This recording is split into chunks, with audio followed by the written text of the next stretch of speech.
Hello everyone, it's me Suchita. Welcome back to the channel. I hope you all are doing absolutely fine. Today in this video I'm going to talk about how to deal with parents. Definitely, if you are an experienced teacher, like from 2 or 3 years you are teaching, you must have faced certain incidences where it's very difficult to handle the parents and to fulfill their expectation, to satisfy them and to present as a good teacher. So let's discuss all those cases today, how we can improve a better communication between a parent and a teacher, and how we can come together and shape the future of this generation. So let's begin today's video. If you are new to the channel, do consider subscribing. I can see most of my audience, they are watching the video but they are not subscribing. Come on, do it. Subscribe to the channel so that you will not miss any new coming video. I'm making all the videos related to the teacher community, their job, career and many tips, guidance as per my experiences. And if you are a return viewer, thank you so much. Keep supporting, keep watching and keep learning. So let's start today's video. So first of all, I'm going to talk about certain points which will bring you can say which will give parents as a satisfaction that as a teacher you are doing justice to your work and you are keeping your eye carefully on their children. So let's start with the tips first. So the first tip is communication. Make a bond with the parents. Being a subject teacher, you must know each parent name at least. For example, Ayan Suchita is the mother, so Suchita will be in touch with you. So communication is the key. Use any platform. Maybe your school is allowing WhatsApp, some school allow the Telegram groups, maybe your school is using any portal like Edmodo or ClassDojo, or your school has implemented a platform like LMS. So whatever is allowed by your school, use that particular platform and be in touch with the parents. Inform them at the start of the year, these are the rules your child has to follow. Now every week I'm going to conduct one assessment, or maybe every month I'm going to conduct this assessment. You will get your child data by the end of this month, or maybe by the end of this week you will get. Now if you will maintain a communication with the parent, they understand that you are keeping an eye on their child. See, parents are paying a particular amount of fees to the school. Now in return they have a lot of expectations. They have only 1 or 2 child in their house. Now they are expecting the teacher will give personal attention to the child. So communication is the key. If you will be in touch with the parent in regular interval, you keep on updating, keep a communication with them, a healthy relationship with them, believe me, that will work as a game changer for you. Now the second tip is keep updating them or keep meeting them on regular basis. I know because of this corona situation, it's not easy for us to do the parents meeting, but there are several platforms available like Zoom meeting. Do take the permission from your management and keep meeting the parents. Maybe do not give a gap in between. For example, by the end of the every week, make sure you are sending something to the parents. So by looking at that document, the parent will understand that you are keeping a keen eye on their child. That what every parent is expecting. They are 1 or 2 child. Now they're expecting the teacher will give personal attention to their children. So that's what you need to deliver. You need to send a document. Maybe this week you did 1 lesson, you took 1 assessment, 1 oral quiz. So you just tell them in just 1 line or maybe 1 or 2 lines, just brief that what happened in the last week and that what that child was doing. And if the child is not doing well, just use some positive words and update that we have to come together as a parent and a teacher and we need to bring the child performance to a next level. Third, very important, which most of the teachers are missing, is maintaining a logbook. Now, what does it mean by the logbook? Logbook is something like, you just can use a simple register or a notebook. Now, in that logbook, you just write every sheet, like 1 page, you write the name of 1 child. The second page, you write the name of another child. Like that, you maintain 1 notebook for 1 class. Now, the whole year, if something happened in the class, for example, today the child was misbehaving with you, or maybe he forgot the notebook at home, or maybe he misplaced his notebook, or maybe some medical emergency happened with the child. So in that cases, just with the date and time, you can keep a record of that particular child. For example, you write the name of the child at the top and then write down the date. Today he was late in the school due to some reason, so you write down the date and the time. And when you will going to meet the parent during the parent meeting, you can just have your date and time in front of you and you can discuss about the child. That will help you to explain about the child, what exactly is doing, what kind of things, because as a teacher we are dealing with 100 children and it's very difficult to retain the data in our mind, that when the parent will come we sometimes forget, okay, he's talking about which Ashish, which Neha. So that will not strike all of a sudden. But if you have a data in front of you, okay, Ashish, that one who forgot the homework that day, who misplaced the notebook. So you have all the logs in front of you with the date and time.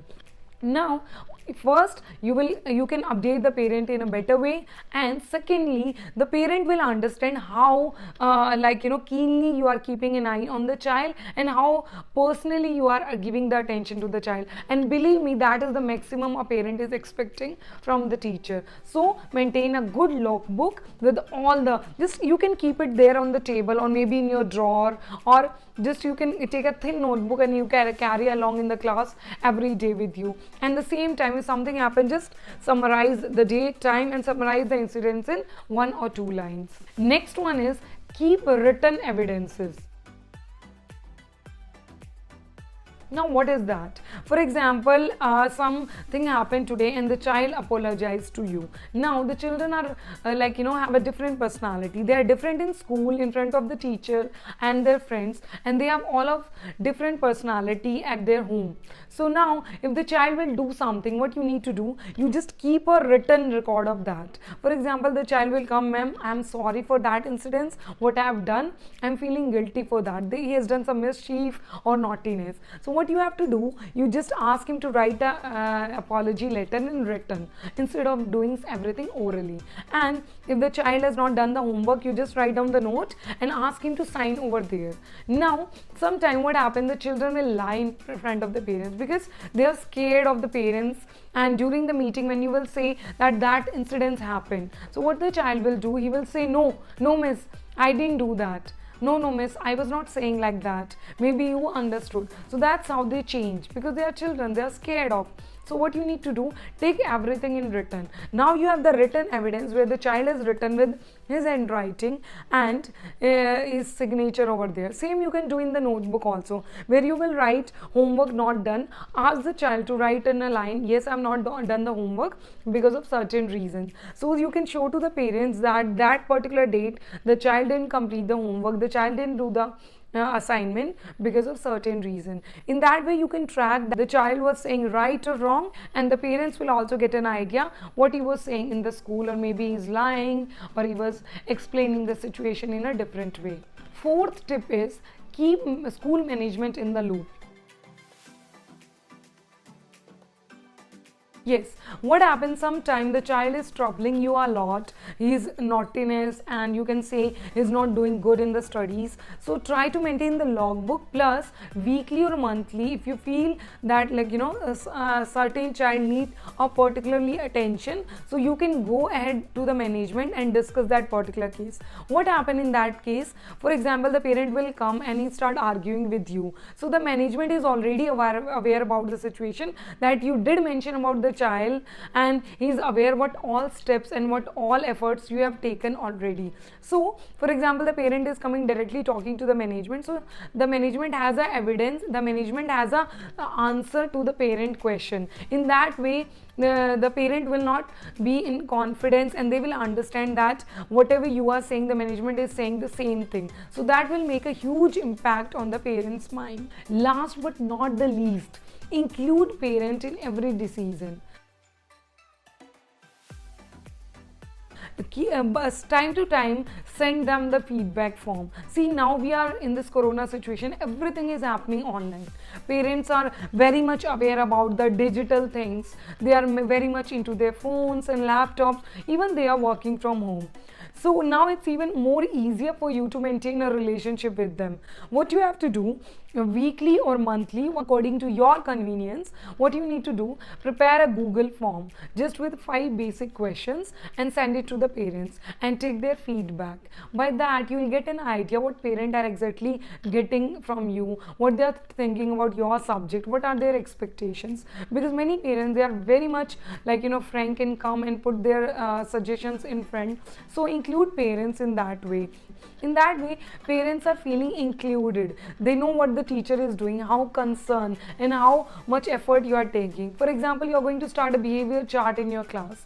So ask the parents, inform them that what you are going to do and how they can motivate their child in that participation. Maybe you are going to do a competition in your class. So time to time, keep on sending them information, keep on taking their suggestion and feedback. Believe me, if you will do that, that will develop a bond between you and the parent with time, and they will start believing you instead of the child, because they will start believing the child only when they are not in communication with the teacher. Now, as a bonus tip, I'm going to share a situation. I'm going to discuss a situation. For example, you are sitting at your home in the evening and you receive a call from the parent who just started shouting all of a sudden as soon as you picked up the phone. So now you don't know the concern. Maybe the child has presented the concern in a very different way and he's just keep on shouting. Then how you can do that? First of all, you need to keep calm yourself. If the parent is here, you need to keep yourself down here. Yes, believe me, it will make half of the situation. It will turn the situation around if you able to keep yourself calm for next 5 minutes and listen to the parents very carefully. In between, start using the phrases like, yeah, I can understand your situation. Even I'm a mother of the child. My child is also going to the school. I can understand your concern and how much worried you are because of the child. I totally understand your point. Use all these phrases. Believe me, keep yourself calm, keep your tone down and use all these phrases. You will able to turn the picture around 180 degree.